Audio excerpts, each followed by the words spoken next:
Hi, I'm Thomas Broadhead. I am the editor of the Critical Performance edition of the Ives Fourth Symphony. And in this video, we're going to be discussing a rather tricky ossia in the orchestral piano part that's intended for the secondo player.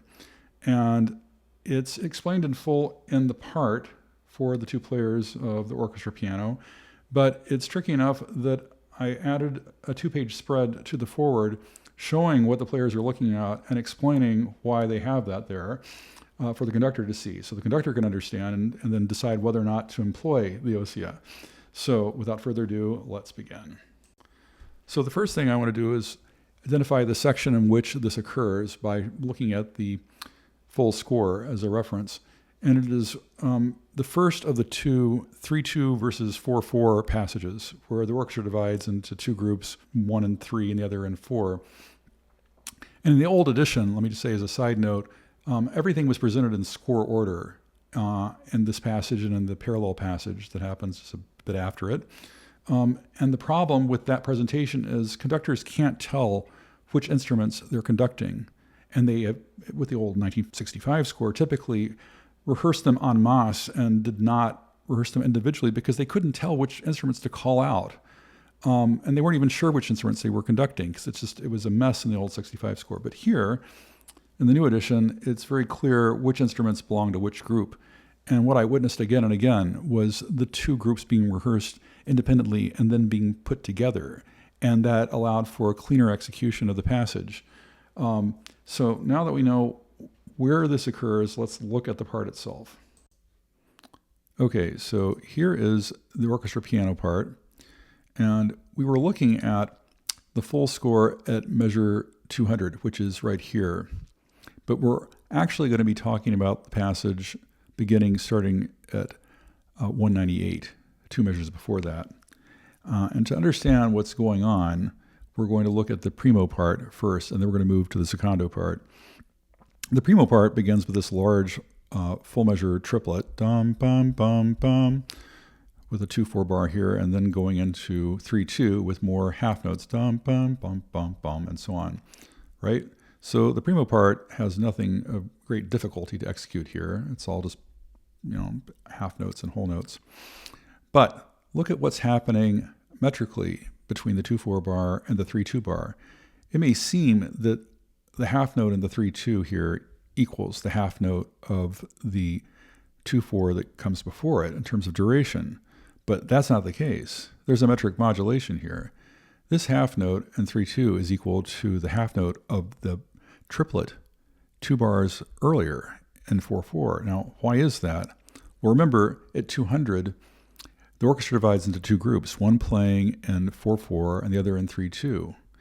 Well, the 4/4 group is continuing the quarter pulse from the previous measures 98 and 199. The pianos here are with the 3/2 group, and they're subdividing their measures into 3 against the 4. So this half does not equal the half of the 2/4. It equals the half of the triplet of the 4/4. So that's what's going on metrically here for the primo part. Now we can turn to the secondo part. What is it doing? Well, it's articulating this 4-note pattern that spans 5 beats altogether. Bum, bum, bum, bum, bum, bum, bum, bum, bum, bum, bum, bum, bum, bum, bum, bum, and it just repeats that without any change across the passage in terms of pitch. In terms of tempo, though, it's not always the same. It begins with 8 eighth notes across a 4/4 bar, right? And then when it gets to the 3/2 bar, well, guess what? The eighths and the quarters you see under these large 4 bracket are of the same duration as the eighths and quarters that came before. It's effectively in the 4/4 of the other group that's sounding at measure 200. Now, why didn't I cast this in 4/4 time since it's aligned with that group? Well, for 2 reasons. One is it would be a little weird to have the two players thinking in different meters at the same time, with one following one conductor and the other following the other conductor. The other reason is that after these 3 measures, 200 through 202, it then shifts to 3 large beats per measure. So then 203 through the end of the passage, the secondo player is in fact in 3/2. It's only for the first 3 measures where it has to sort of think in 4. Well, again, this means that the eighths and quarters and the quartuplet here are exactly equal to the eighths and quarters that come in the measure before. All right, fine. So it is playing ba-ba-ba-bum, ba-ba-ba-bum at one tempo until 203. And here it shifts to these 3 large triplets. So there are 9 beats per measure for it, the measure 203, compared with 8 eighths that came before. So it's gotten just a little bit faster at 203. And then at 204, it divides each of the large triplet beats into 4. So now it's shifting to 12 beats per measure. So it's going from 8 to 9 to 12 across these 3 measures, where this one started way back here. So it's 198 through 202 at one speed, 203 a slightly faster speed, 204 through the end, the fastest speed. So the left hand is playing a pattern as well, but it spans 6 half notes in duration. So it's much longer than the pattern in the right hand. And it takes the form of these downstemmed octaves, and then in between them are these little flourishes with grace notes leading up to quarter note. So the upstem notes are the same each time. It's the downstem octaves that are different, and they really form the pattern. And the pattern is just A sharp A, A sharp B, A sharp A, and it's repeated 3 times. So it goes ba da da da da da da da da da da da da da da da da, and then it just trails off. Da da da da da. So that's the left hand part. With that all established, now we can turn to measure 203 and the tricky ossia that Ives has indicated for it. So here I'm switching to the forward to the score, to the section in which I provide an explication of the ossia, and I also provide the full notation that the orchestra piano players look at for this passage, including the ossias as written out. So what did Ives write? He writes a note for measure 203. Now, where is 203? Let's take a look at that for a second. 203 is right here, where the player has switched from playing 8 beats to the measure to 9 beats to the measure, right? So for 203, he writes, piano 2, secondo piano may start with this rhythm at number 31 and work up. Well, what does that mean? Well, first, number 31 is measure 198. Well, that's the beginning of the passage right here, where the pattern begins. So the player may start with this rhythm at 198 and work up. Well, what does that mean?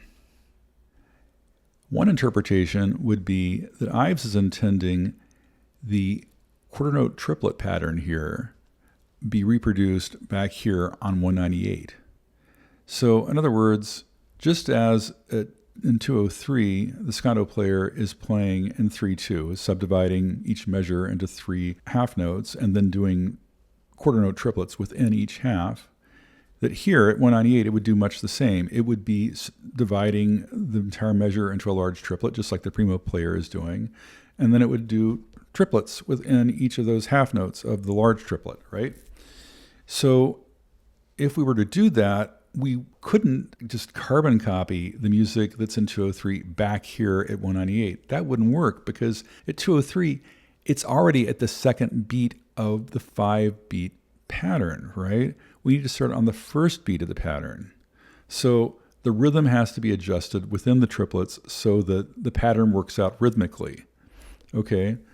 If we do that, it has to work out that when we get to 203, we have arrived at the second beat of the pattern, right?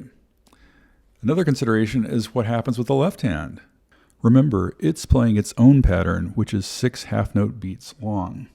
And again, when we get to 203, if we take what's in 203 and squeeze it into 198 and just keep going with it, then we should get to this material in the left hand when we arrive at 203, right? So let's see what happens. So here I've written out the proposed right-hand realization without using accidentals, just for clarity.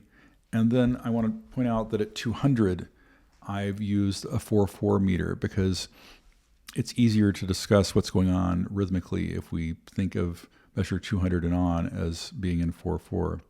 And remember, at 200, we have 3/2 versus 4/4 for the entire group, right? So at 198, the rhythm is fine, but then at 199, we get a 2/4 bar, so it's half the duration of the previous measures. So we get the first half of the large triplet, and then the rest of that large triplet completes by the middle of the following measure, and then it just continues that way. So the large triplets are traveling across the bar line. And if you have foresight, you'll understand that that means that at 203, we're not where we need to be. We're halfway through the large triplet. We're not at the beginning of it. So this proposed realization of the Ossia can't work for the right hand. But what about the left hand?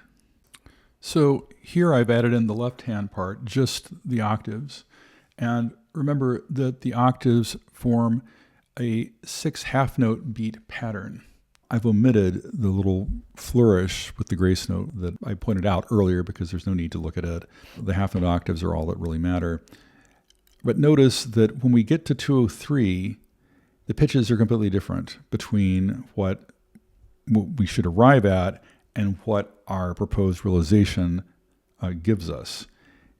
In the proposed realization, we have A sharp, B natural, A sharp. But what we should really have is B natural, A sharp, A natural. So the left hand does not work out either. So this particular interpretation just is not tenable. So what would be a different interpretation? Well, a different interpretation would be that Ives is not suggesting that 3 large triplets, like the ones in measure 203, be squeezed into measure 198, but rather he's thinking about the fact that there are 3 half notes here in 203, and there are 3 half notes across 198 and 199, and that each half note could be subdivided into a triplet in 198 and 199, just like each one is subdivided into a triplet in measure 203. So what happens if you apply that interpretation and create an Ossia based on that?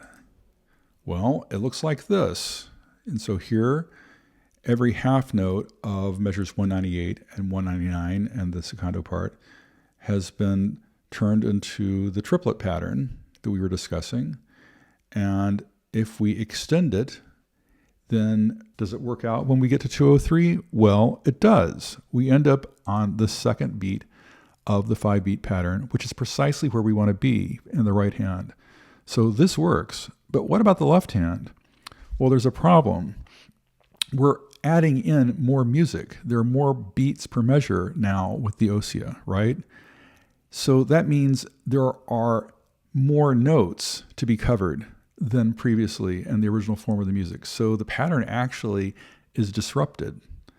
The only way that I could work out how to have it flow into 203 with the left-hand pattern being intact at that point was to repeat the opening of the pattern in 201. So here's how it works. From 198 through 200, you have the pattern in full. A sharp A, A sharp B, A sharp A, da da da da da da. In 201, I start the pattern, da da da. And then in 202, I repeat the opening again, da da da da da da. And that way it completes in 203. And then you have a third full statement here, da da da da da da. And then it trails off. So you have 3.5 repetitions of the pattern instead of just 3 repetitions of the pattern in the left hand, but it flows between 202 and 203. So this working out of the Ossia seems to work. It's especially important, I think, that the right hand here works because it's going to be conveying the increase in the speed more than just the left hand. So from that standpoint, it would seem to be a success. The other component of it is, whether or not we have a working up of the tempo, as Ives implies in the instruction for the Ossia. And remember, in the original form of it, we have this very rapid increase in the tempo just across 3 measures in the middle of the passage, which is not the kind of gradual thing that Ives seems to be implying and the kind of thing that he likes to do elsewhere. When you realize it as we've done it here, then we get a more gradual increase in the tempo, because at the beginning at 198, it's 6 beats to the measure, 2 triplets, right? And then in 200, we jump to 9 beats per measure. And then at 204, we get to 12 beats per measure for this pattern. So that goes from 6 to 9 to 12, sort of spread out, which is nice. That's the kind of gradual working up of the tempo that Ives would seem to be desiring for this Ossia. But there's one other problem. So the difficulty is understanding the metrics here. There is a metric modulation in which the half note of the 2/4 triplet equals the half note of the 3/2 meter, not the half note of the triplet that follows. So half note does not equal half note between the triplets, between these 2 measures.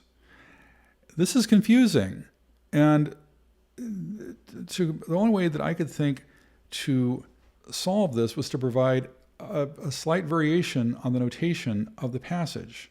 So this Ossia is provided twice in the appendix of the part. First this way, and then a different way, and there's a note for the player to see the second version right here, and a footnote that clarifies that there's a rhythmic issue here. The note says, triplets in measure 200 are not the same speed as triplets in the previous measures. See page 54 for alternative notation. So here's page 54, and the only difference is that for the secondo part, I've switched to a 4/4 meter for measure 200. And in order for that then to work with the music itself, you then have to put a large scale triplet over the entire measure. And that makes it abundantly clear that the triplets in measure 200 do not equal in time the triplets in the previous 2 measures. And that's why there is a second version of the same Ossia. Without this, it could be quite confusing what's going on rhythmically here.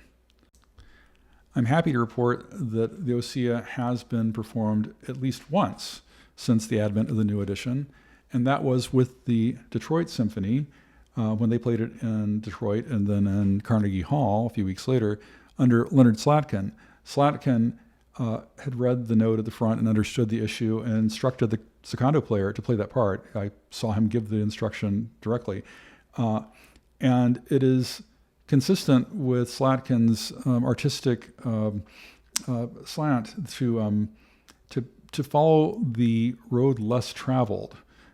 He's always been interested in like alternative performances of things and what's hiding off in the corner somewhere that people have not noticed. Probably most famously, he did a Heinz 57 variety pictures at an exhibition where every movement was taken from a different orchestration of the piece. Most people just know the Ravel, and of course there are many other orchestrations. And back in the 90s, he toured and guest conducted his very special pictures in an exhibition with various orchestras across the country. He also recorded the Bartók Second Violin Concerto with the third movement being recorded twice, once with the standard ending and one with the original ending, which doesn't have the same aplomb as the one that violinists typically use. But at any rate, for Slatkin to have chosen this Ossia was completely consistent to me with his artistic character and the kind of thing that he enjoys doing. It's always like, oh, here's a different way of doing it, let's do that.